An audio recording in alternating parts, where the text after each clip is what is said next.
Bonjour, bonsoir mes abonnés. Aujourd'hui, nous allons préparer côtelettes de longe de porc centre. C'est ça, c'est la partie tendre de porc.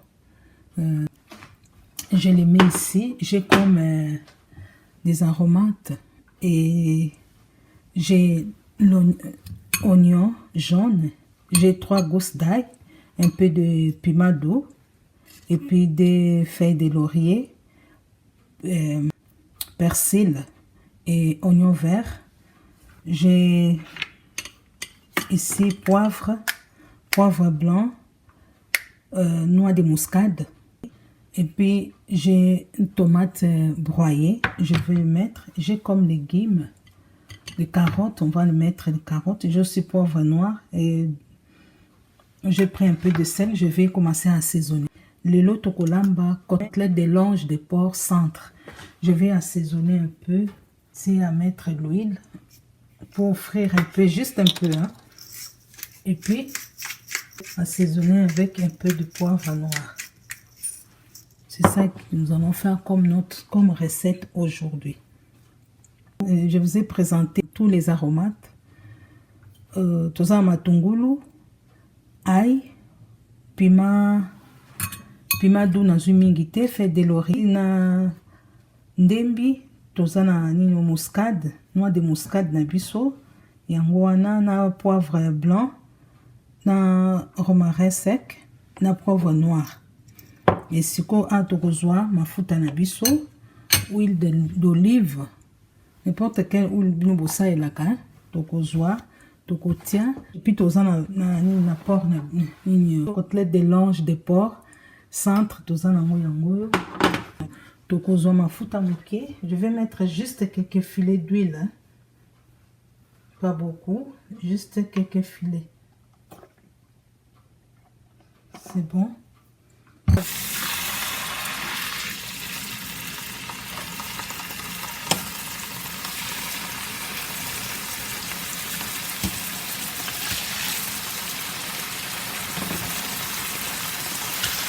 Et vous accompagnez na pomme de terre na biso na kalingi yango yango ndi mtutu vous accompagner tokotia pe carotte na nini na biso.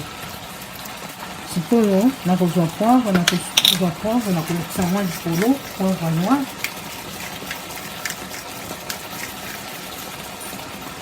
Mingi te et puis na kozwa mungwa moke mingi te na ko assaisonner na tiaki moke juste quelques pincées pour kana kokanga.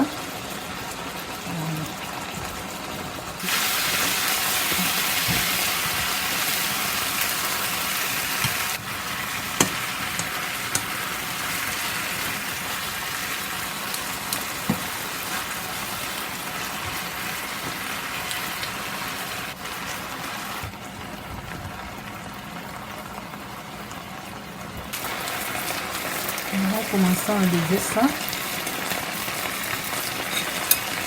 Pour que nous puissions la peau et la main est la main. Vous avez dit qu'on a quand même la main.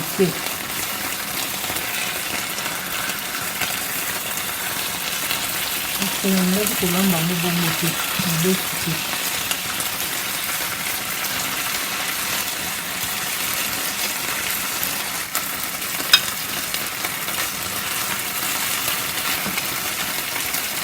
Quand on commence la biso, nous mettons les oignons directement avec le piment, oignon et piment doux et l'ail. L'ail, je n'ai pas écrasé, hein. Je vais écraser après. L'ail, on va après.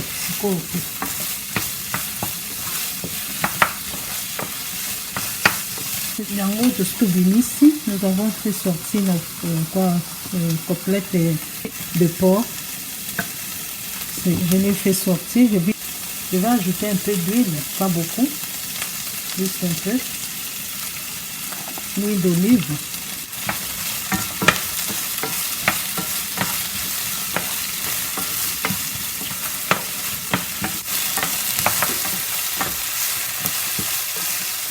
Du coup, tomate, tomate broyée. tokotia azoti mingi te moke kaka.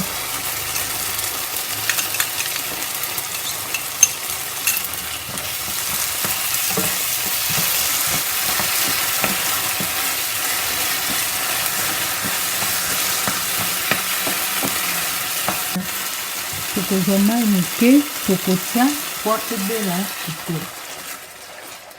Tokotika yango ebela kitoko.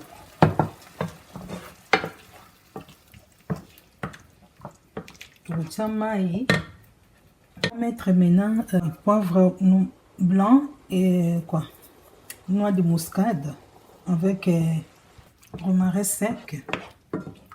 Nous mettons maintenant, on va couvrir et puis on va les laisser mijoter. Tokozwa mungu api moke tokotia. Si vous avez un équipe manger au sein de la cave, tokotia.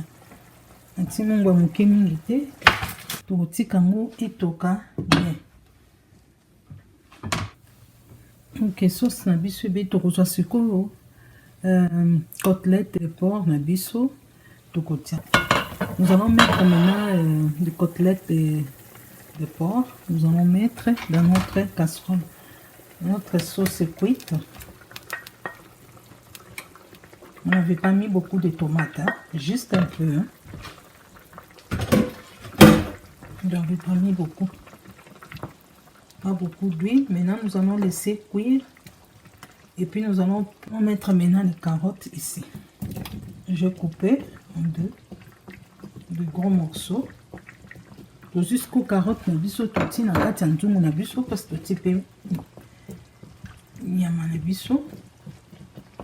Tokotika ngo siko etoka kitoko. Sauce na biso ebelaki déjà, hein? Totiaki tomate mingi te, juste un peu. Tokotika sikoyo etoka na sima na kozwa ndembi na persil na kotia. Après, je vais mettre l'oignon vert et persil.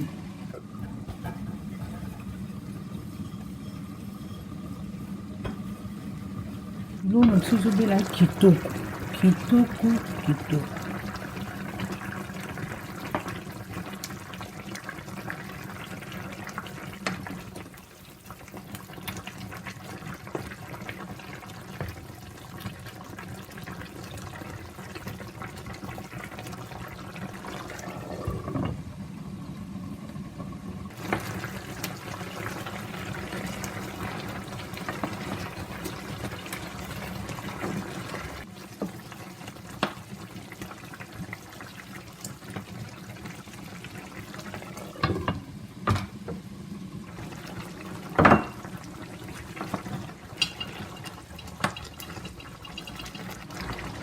Tokozela sauce na biso édiminé.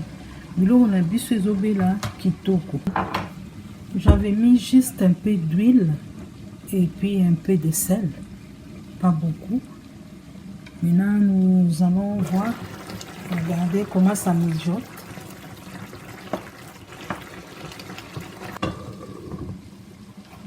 Maintenant, persil et oignon vert.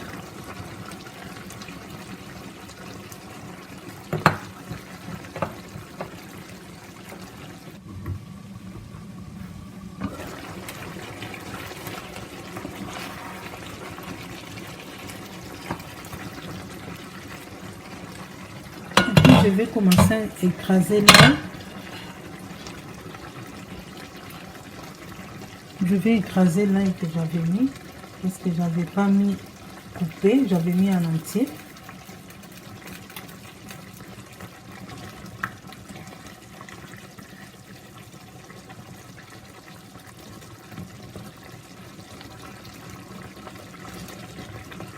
J'avais pris 3 gousses d'ail. Hein. Si vous n'aimez pas beaucoup d'ail, vous pouvez prendre ce que vous voulez. Hein. Moi, j'aime mettre quand même l'ail dans mes repas.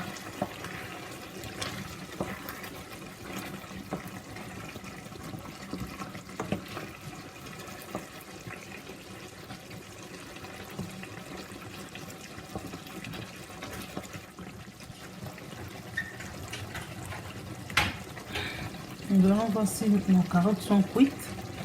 Ok, c'est presque. Vous voyez.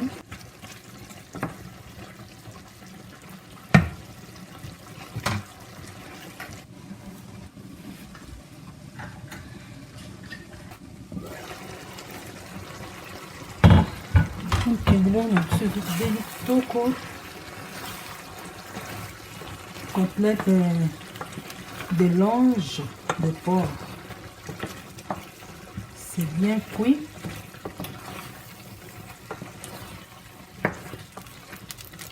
Regardez vous-même comment c'est sorti. C'est très bon. Essayez cette recette. C'est simple, mais bon. Donc, le biso est béni. Et kitoko. C'est très délicieux, vraiment délicieux. Essayez cette recette. C'est très simple.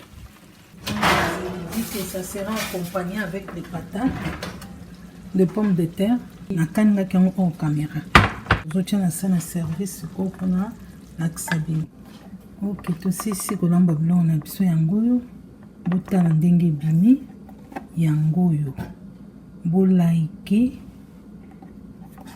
puis vous s'abonnez, vous partagez les vidéos. Yangoyo, yangoyo. Côtelette longe de porc na biso yangoyo. Tout ça na carotte. Tout équipé pommes de terre na biso to kanina kiango en caméra. C'est quoi blo na biso esili yangota ndenge bimi. C'est très bon, très délicieux. J'ai décoré avec des frites de pommes de terre et carottes. Likez et partagez la vidéo. Bye, à la prochaine. Bon appétit. Bon appétit. Hein?